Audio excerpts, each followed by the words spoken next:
우리 함께 옆에 계신 분들과 인사하시겠습니다. 지난 한 주간도 승리하신 줄 믿고 축복합니다.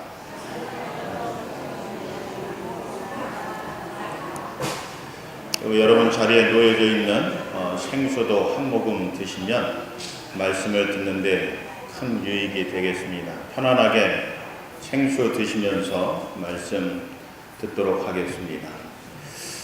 오늘은 남북 평화통일 공동기도주일로 우리 한국에 있는 모든 교회와 더불어서 세계에서 한국의 분단을 기억하는 그런 교회들이 통일을 위해서 기도하는 그런 주가 되겠습니다. 그래서 오늘 말씀도 제가 이 통일과 더불어서 북한 선교를 전문적으로 연구하는 그런 교수님들과 목사님들의 여러 글들을 지난 한 주간 열심히 읽고 그러면서 말씀을 준비를 했습니다. 그래서 오늘 이 시간 제 개인적인 견해도 있지만 또 성경 말씀을 기반해서 또 통일을 바라보는 여러 시각들을 함께 나누는 그런 시간이 되면 좋겠습니다. 먼저 이 통일을 바라보는 세 가지 눈이 있습니다. 첫 번째 눈은 전혀 통일에 대해서 관심이 없는 그런 분들이 우리 가운데 있다라고 하는 것. 통일은 나하고 전혀 상관없는 그런 문제로 바라보는 눈이 우리들 가운데 있다는 거죠. 그러면서 두 번째 눈은 하루라도 빨리 평화통일이 이루어졌으면 좋겠다라고 하면서 이 통일을 위해서 노래하고 또 기도하는 그런 분들이 있습니다. 아무도 이분들은 대부분이 해당이 되겠지만 그래도 남북 이산 가족과 더불어서 이 전쟁을 경험하고 하루라도 이 민족이 하나가 되어지고 평화로운 그런 나라가 되어지기를 바라는 그런 분들이 생각하고 바라보는 통일에 대한 견해일 것입니다. 그러면서 이분들과는 또 다른 생각을 가진 분들이 있습니다. 그분들은 통일이 오히려 이루어지지 않았으면 좋겠다라고 생각하는 사람들이 있습니다. 요즘 젊은 분들 가운데서 많은 경우가 이 경우에 해당되기도 합니다. 이분들은 통일이 오히려 안 됐으면 좋겠다. 왜냐하면 통일이 되면 대박이 날 것 같지만 오히려 쪽박찰 가능성이 높다라고 생각하기 때문에 그렇다는 겁니다. 실제로 여러분 1989년도에 동독과 서독이 통일된 이후에 이 동서독이 겪는 여러 가지 어려움들, 문제들이 있었습니다. 그 중에 가장 큰 문제가 경제적인 문제였죠. 서독은 그래도 전쟁 이후에 경제가 회복이 되어져서 경제적으로 어려움 없는 그런 나라로 발전을 해 나갔지만 동독은 그렇지를 못했습니다. 그런데 통일이 되면서 이 동독의 경제적인 어려움들을 서독이 떠안게 되면서 이 서독의 젊은이들이 불평하기 시작합니다. 실업률이 급증하게 되고 또 생각지도 않았던 세금이 더 많이 부과되어지고 그래서 동독 사람들을 먹여 살려야 되는 그런 지경이 이르게 되면서 오히려 통일이 안 됐으면 더 좋았을 뻔했다라고 생각을 하면서 과거로 회양하는 노스탈기적인 그런 경향을 보이는 사람들이 많이 있었다는 거예요. 그래서 그런 역사적인 경우를 보게 되면서 요즘 젊은이들이 한국의 남북한이 통일이 되어지면 이와 비슷한 일을 경험하게 될 것이다. 그래서 이런 어려움들을 겪지 않는 것이 낫지 않겠느냐 생각하는 이들이 있다는 것입니다.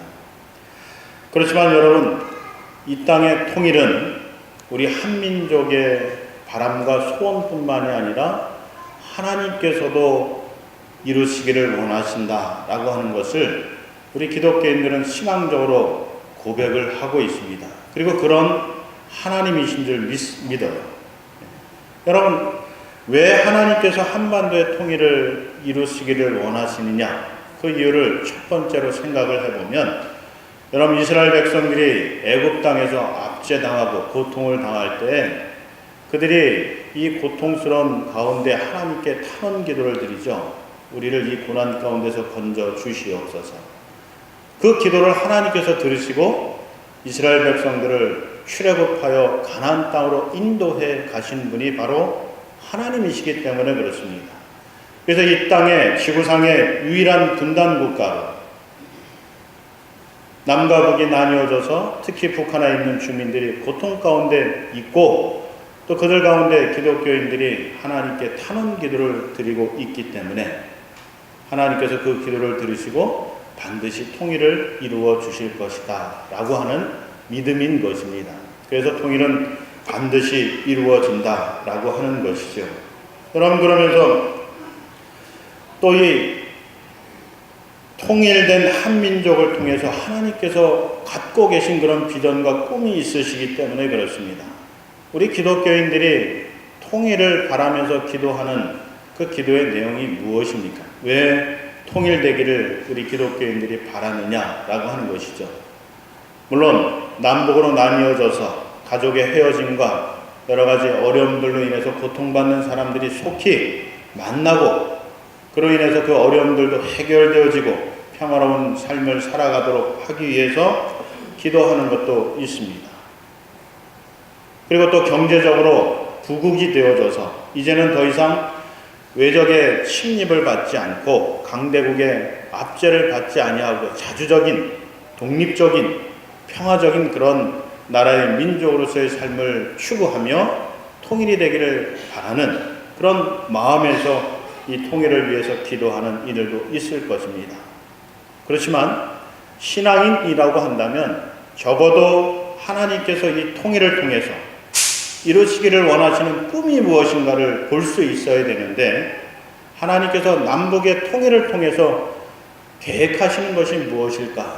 우리가 생각해 보면 이 남북의 통일로 인해서 열려지게 될 유라시아 실크로드가 열리게 돼서 이것을 통해서 복음이 전파되어지고 하나님 나라가 확장되어져서 온 땅의 모든 거민들이 하나님 나라의 백성이 되고 구원받는 이를 위해서라도 하나님께서는 이 땅에 통일을 이루시기를 원하신다라고 하는 거예요. 우리 기독교 신앙인들은 이런 관점에서 통일을 위해서 기도하는 이들이 되어야 된다는 거예요.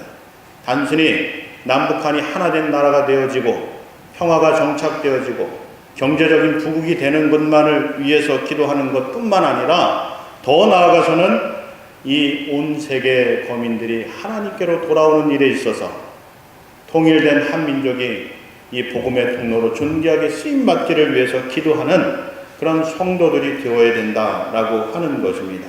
이런 이유들로 인해서라도 하나님께서는 반드시 언젠가는 이 땅의 통일을 이루어 주실 것이고 그 통일을 통해서 하나님께서 놀라운 역사들을 이루어 가실 것이라고 하는 것입니다. 이를 위해서 우리 모든 성도들이 깨어서 기도하고 그런 하나님의 놀라운 역사에 존귀하게 쓰임 받으시고 하나님 앞에 칭찬받는 믿음과 삶이 되실 수 있기를 주의 이름으로 축원을 드립니다. 그러면 이런 통일과 선결을 위해서 하나님이 하시는 일을 위해서 우리가 어떤 일로 쓰임을 받아야 될까? 우리가 어떤 일들을 해야 될까? 우리가 몇 가지 함께 나누어 보겠습니다. 첫 번째로 남북한 서로에게 진정한 승리가 될 수 있도록 위해서 기도하는 일을 우리가 해야 된다라고 하는 것입니다. 진정한 승리가 남북한 서로에게 주어질 수 있도록 기도해야 된다는 거예요.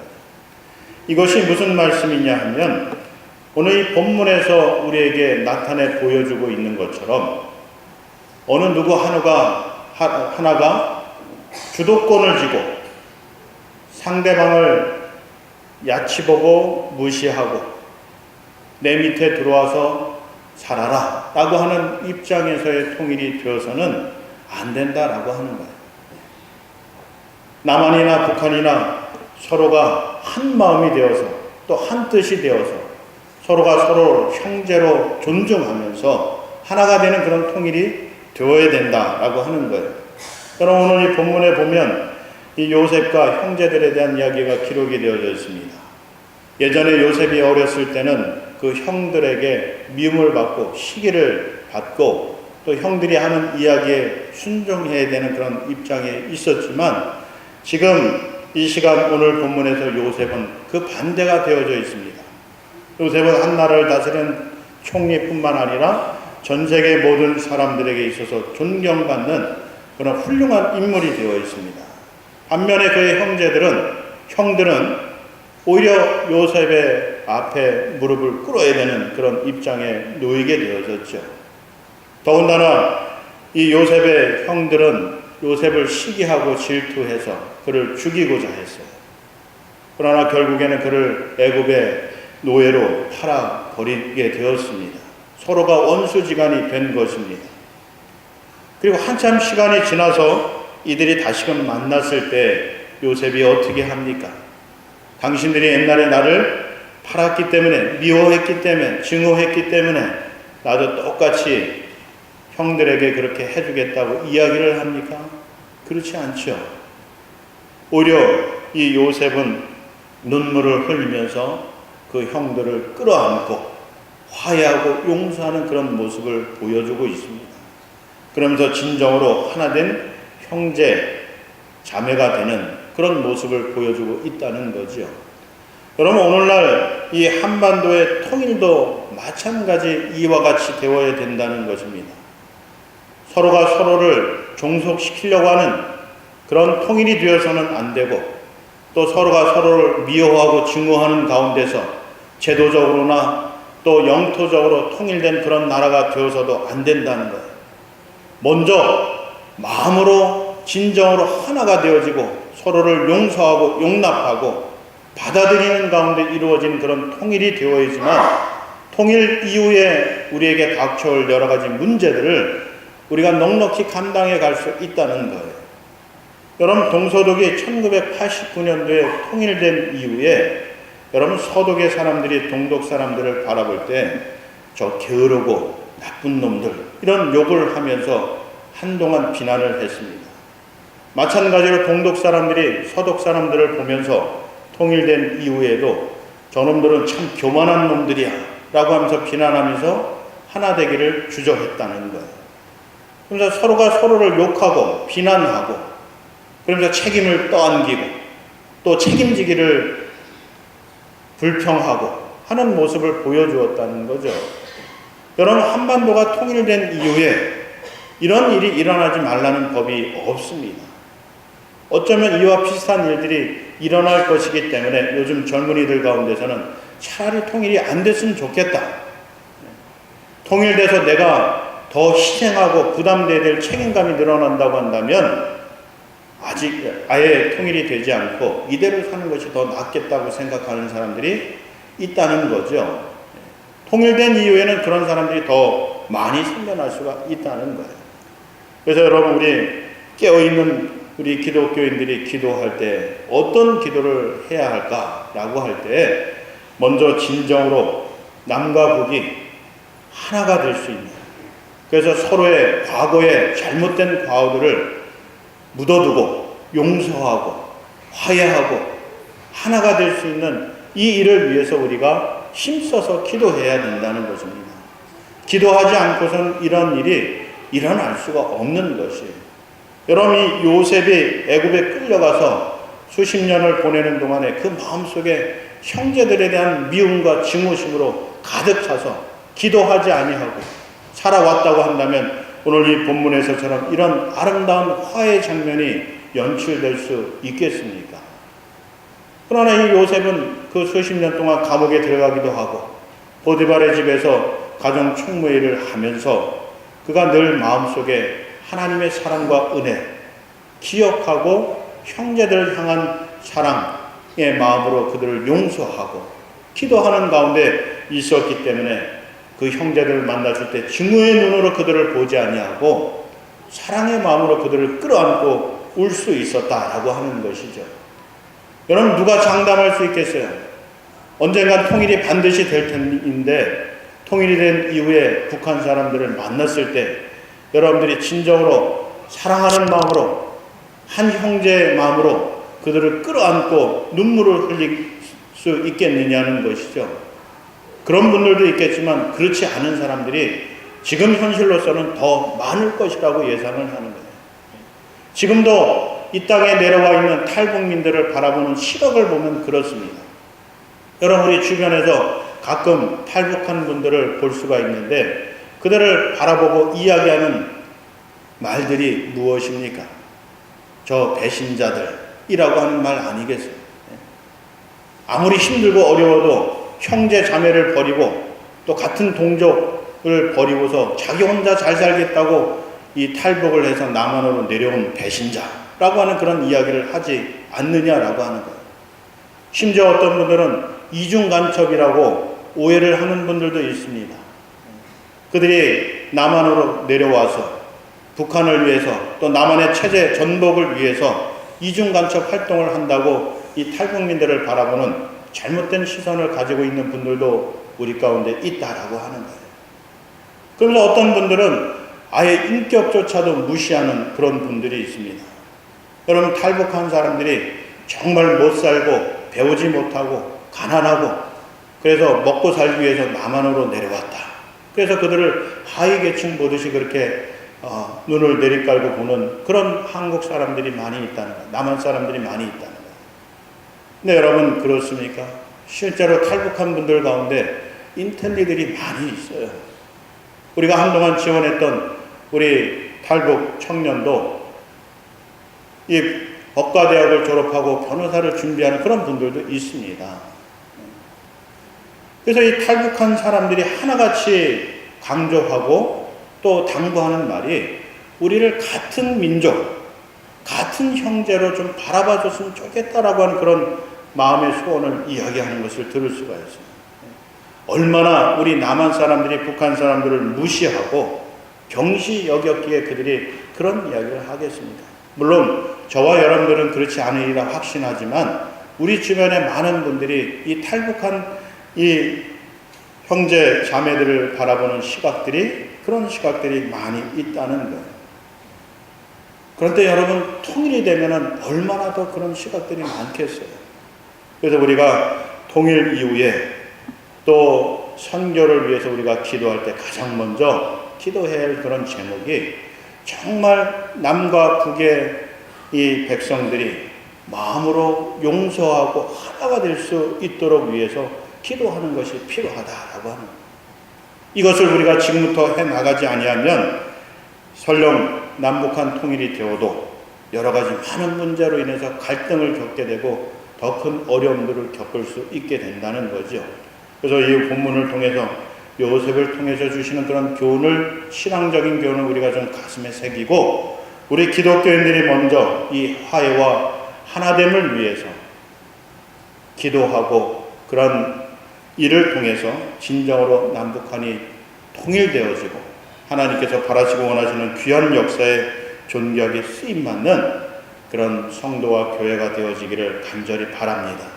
근데 그러면서 여러분, 이 통일과 선교를 위해서 우리 교회와 성도들이 해야 되는 두 번째 일은 이 북한 주민들을 위해서 사랑의 구호 물품들을 보내는 일들을 지속적으로 해야 된다는. 어떤 분들은 그런 이야기를 합니다. 우리가 애써서 구호 물품을 모아가지고 북한에 보내면 이 북한의 정권이 그것을 북한의 군인들에게 보내서 군사력을 증강시키는 데 쓴다. 그런 이야기를 하십니다. 물론 완전히 부인하진 못할 거예요. 일부 우리 남한에서 또 세계에서 사랑의 마음으로 보내준 이 구호 물품들, 의약품들을 군인들을 치료하고 또 먹이는 데 사용되는 것들이 있을 거예요. 부인하진 않겠습니다. 그렇지만 그 모든 것들이 다 그렇게 쓰여진다는 것은 아니라는 거죠. 그래서 실제로 이 해외에서 한인 교회들이 모아둔 그런 구호 물품, 의약품들을 가지고 북한에 들어가서 그것을 전달하는 목사님들을 통해서 이야기를 들어보면 많은 부분들이 실제로 어려움 당하고 있는 이 북한 주민들에게 전달되어진다는 거예요. 물론 거기에는 어느 교회에서 보냈다라고 하는 것을 명시할 수가 없어요. 북한 공산주의 사회주의 체제에서는 이 종교 믿는 것을 불허하기 때문에 그런 거죠. 그렇지만 그것을 전달하는 사람이 누구고 그것을 준비해서 보낸 사람이 누구인 것은 그들도 심적으로 안다는 거예요. 교회가 보냈다는 걸 안다는 거죠. 그리고 그것을 전달한 사람이 목사라는 것도 안다는 거예요. 또 교회를 대표해서 보내진 선교사라는 걸 안다는 거예요. 말은 하지 않아도 그들이 사랑의 구원 물품을 받아들고서 그 마음속에 감사하는 마음을 간다는 거예요. 근데 여러분, 이게 엄청나다는 거예요. 겉보기에는 별로 변화가 없고 이 구원 물품 보내는 것들이 과연 통일에 있어서 얼마나 큰 역할을 감당할까, 남북이 진정으로 하나 되는 데 있어서 얼마나 큰 역할을 감당할까 의심하는 분들이 많이 있으시겠지만, 실제로 그 일을 하시는 분들의 이야기를 들어보면 이것만큼 효과가 큰 것이 없다는 거예요. 우리가 말로만 통일이 되어야 된다고 그러고 말로만 이웃을 사랑해야 된다고 이야기 백날 해봐야 이 구호 물품 한 번 보내주고 그것을 통해서 배고픔을 해결하고 아픈 몸을 치유하고 하는 것보다도 훨씬 못하다는 거죠. 그럼 우리도 그런 경험들 많이 하지 않습니까? 우리가 어렵고 힘든 시절을 보낼 때 누군가 사랑의 마음으로 쌀 한 포대 갖다 주고 밥 한 번 해서 먹여주고 할 때 그 사람이 얼마나 고맙고 감사해요. 말하지 않아도 그분의 사랑을 마음속 깊이 간직하는 것 아니겠습니까? 동일한 이유라고 하는 것입니다. 여러분, 남북한 개선 문제에 있어서 통일을 앞당기는 데 있어서 무엇보다도 이 북한 주민들의 마음문을 열고 그들의 마음속에 복음이 심겨지는 이 일을 위해서 우리 한국교회가 또 우리 교회가 이 사랑의 구원 물품을 보내는 데 있어서 앞장서고 힘쓴다고 한다면 이 모든 일들이 속히 이루어질 수 있다는 거예요. 효과적으로 복음이 전파되어지고 하나님 나라가 확장되어지는데 귀하게 쓰임받을 수 있다라고 하는 것입니다.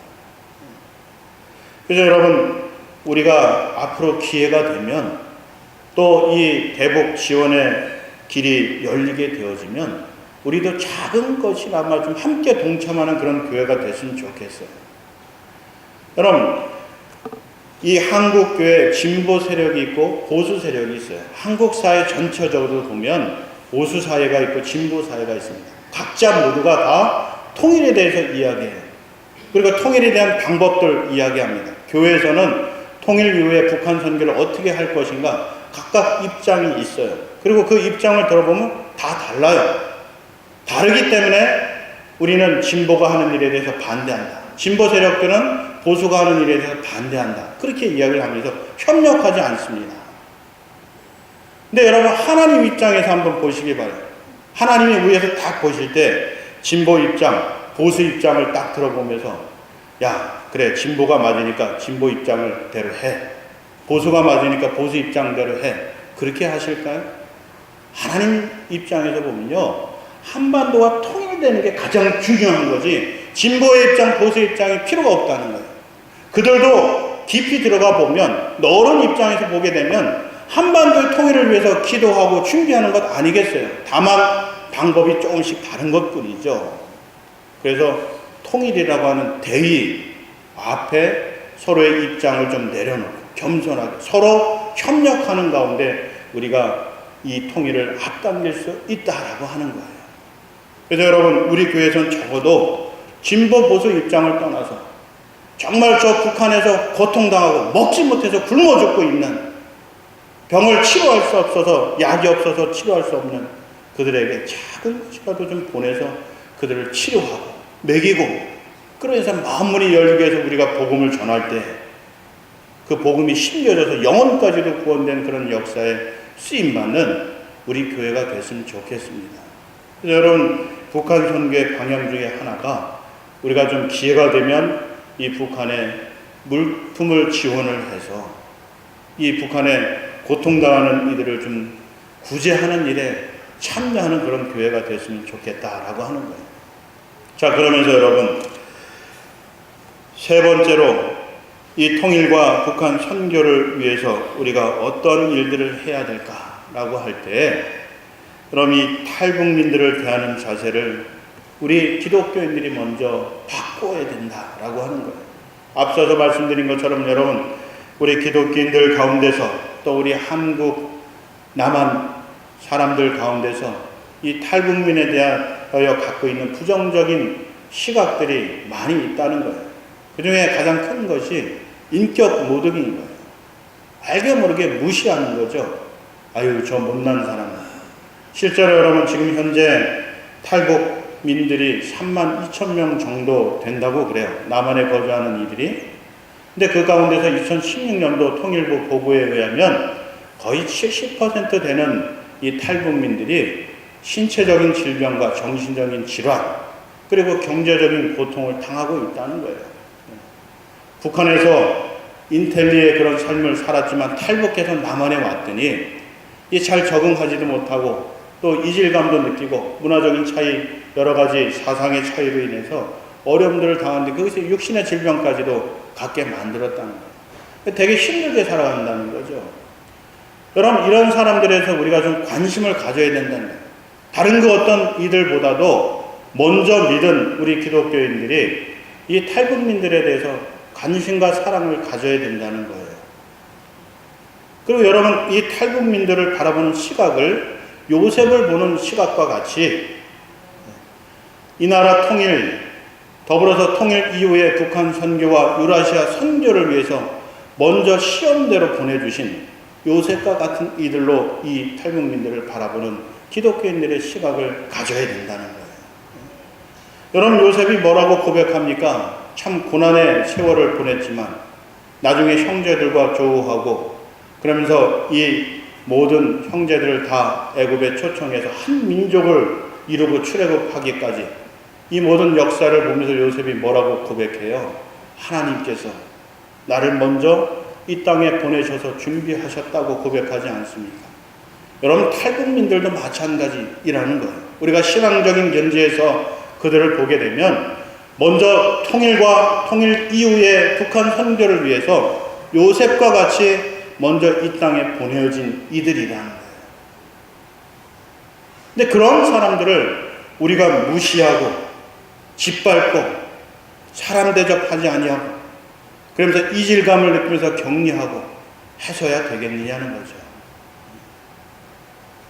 그래서 여러분, 우리 성도들이, 교회들이 먼저 이들에 대한 고통이 무엇일까? 아픔이 무엇일까?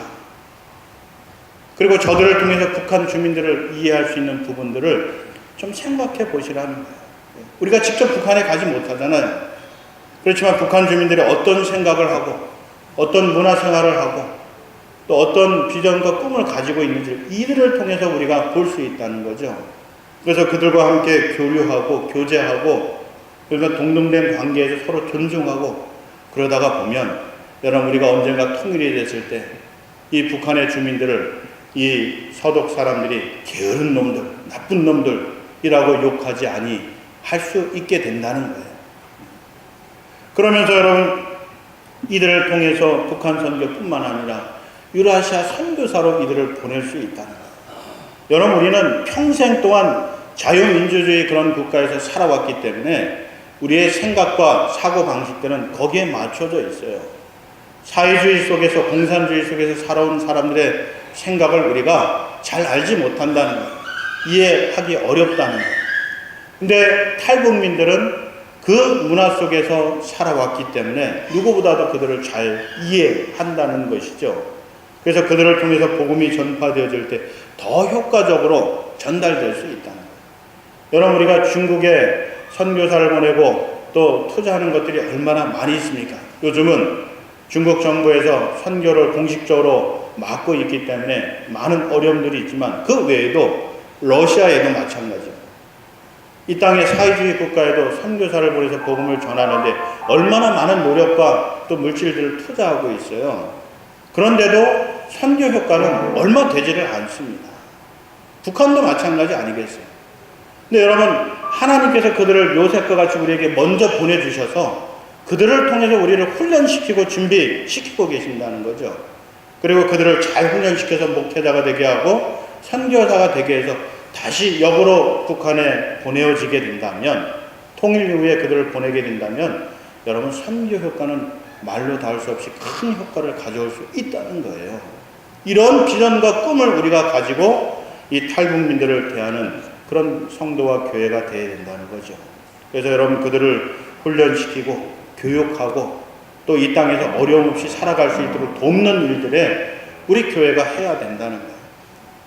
여러분, 우리 교회가 오래전부터 북한 선교에 대해서 정립도 하고 또 기도도 하고 그랬습니다. 근데 그러면서 매년 그 돈을 어떻게 쓸까 고민도 하고, 그래서 필요하면 이 북한의 교회를 재건하는데 우리가 적립을 하자, 그렇게 해서 모으기도 하고 그랬어요. 근데 여러분, 이 모든 정황들, 상황들을 우리가 보면서 지금 이 순간 우리가 할 수 있는 북한 선교는 무엇이냐라고 할 때 또 가장 필요한 북한 선교는 바로 이 탈북민들을 선교하는 거예요. 그들을 돕고 그들을 세우고 그들을 훈련시켜서 통일 이후에 북한에 보내서 선교하는 일을 감당할 수 있도록 하는 일에 우리 교회가 북한 선교의 방향을 정해야 된다라고 하는 거예요. 그러면서 구원을 본 때가 되면 보내야 되겠죠. 지금은 대북 제재로 인해서 아무것도 할 수 없는 그런 상황이 되었지만 언젠간 풀릴 거예요. 근데 그 풀렸을 때 가장 먼저 우리 교회가 구원물품을 보내는 그런 교회가 되고 그것을 지속적으로 해서 통일을 앞당기는 일에 우리 교회가 존귀하게 쓰임받으면 좋겠다라고 하는 것입니다. 그러면서 여러분, 주변 상황들을 보세요. 급변하고 있지 않습니까? 내일도 남북한 고위 정상급 회담이 이루어진다고 그러지 않습니까? 그러면서 미국과 북한이 계속 줄다리기 하면서 비핵화해라, 그러면서 종전을 선언해달라 등등 여러 가지 요구를 하고 있지 않습니까? 여러분, 이게 현대 한반도를 둘러싸고 있는 빅 이슈가 되는 거예요. 가장 큰 문제예요. 이 문제들이 해결되면 여러분, 세계가 급변하게 되어 있습니다. 그래서 세계의 모든 사람들이 다 한반도 정세에 집중하고 있는 것 아니겠어요? 한국이 지금 어떻게 대응하고 미국이 어떻게 대응하고 북한이 어떻게 대응하느냐, 이에 따라서 이 전 세계가 요동칠 수 있기 때문에 지금 눈을 부릅뜨고 바라보고 있다는 거예요. 근데 이런 시기에 우리 기독교인들이 어떻게 대응해야 될까? 미래학자이며 신학자인 최윤식 박사님이 이런 이야기를 합니다. 통찰력을 가지고 이 모든 문제를 바라보면서 기도해야 된다. 이게 정답이라는 거예요. 통찰력을 가지고 이 모든 일을 바라보면서 기도해야 된다. 근데 그 기도의 내용들은 제가 앞서서 말씀드린 대로 여러 가지 기도 제목이 있겠지만 지금 가장 시급한 문제는 남한과 북한의 주민들이 마음으로, 언어로, 문화로, 사상으로 하나 되는 일을 위해서 기도해야 된다. 그 일이 있어야지만 복음이 전파되어지고 확장되어질 수 있기 때문에 그런 거예요. 그러면서 여러분, 이 통찰력을 가지고 이 모든 문제들을 바라봐야 되는데, 여러분, 보수적인 시각으로, 진보적인 시각으로 보기보다도 넓은 시각으로 좀 보실 수 있기를 바라요. 그래서 이 모든 것을 통해서 하나님께서 어떻게 이 세계를 운영해 가시고 한반도의 통일을 이끌어 가시는가를 보시라는 거죠. 그러면서 일희일비하지 말라는 거예요. 흔들리지 말라는 거예요. 여러분, 지난번에 남북 정상이 만나고 싱가포르에서 북미 정상이 만났을 때 우리 많은 국민들이, 세계인을 포함해서 마음이 얼마나 들떴어요. 금방이라도 통일이 될 것 같은 그런 생각 가운데 우리가 들떠 있었지 않습니까? 근데 그 속을 깊이 들여다보면, 통찰력을 가지고 들여다보면 빨리 될 수도 있지만 어찌 보면 더디 될 수도 있어요. 어떻게 보면 이게 점점 남북 간의 분단이 더 고차가 될 수도 있어요. 왜 그러냐? 모두가 다 자국의 이익을 위해서 이 한반도의 평화, 통일을 이용해 먹기 때문에 그런 거예요. 그럼 미국이 진정한 우리의 우방이라고 이야기하는 분들도 있죠. 그렇지 않습니다. 우방은 우방이지만 미국도 미국의 자익을 위해서 한반도를 붙들고 있는 거예요. 특히 트럼프 대통령이 올 11월 달에 재선되기 위해서 이 비핵화 문제를 계속 거론하는 거 아니에요. 북한으로 하여금 비핵화시키고 그로 인해 가지고 이 세계 평화에 기여를 했다라고 하는 것 가지고 이 미국 사람들을 로 하여금 재선에 성공할 수 있도록 이용해 먹고 있는 것 아니냐는 거죠. 여러분, 북한도 안 그렇습니까? 김정은이가 이 북한의 체제를 완전히 확고하게 다지기 위해서 종전선언을 요구하고 있는 것 아니겠어요? 전쟁 완전히 끝났다. 이제 미국이 더 이상 이 남북한에 있어서 적대시 여기고 총을 겨누지 않겠다라고 하는 선언을 해달라고 요구하는 것 아니겠어요? 왜 그러겠습니까? 이 종전선언이 이루어지게 되면 앞으로 이 북한은 이 모든 대북 제재가 풀리게 되어지면서 경제적으로 다시 살아날 거예요. 그러면서 김정은 정권이 더욱더 확고하게 자리를 잡게 될 것입니다. 남한도 마찬가지죠.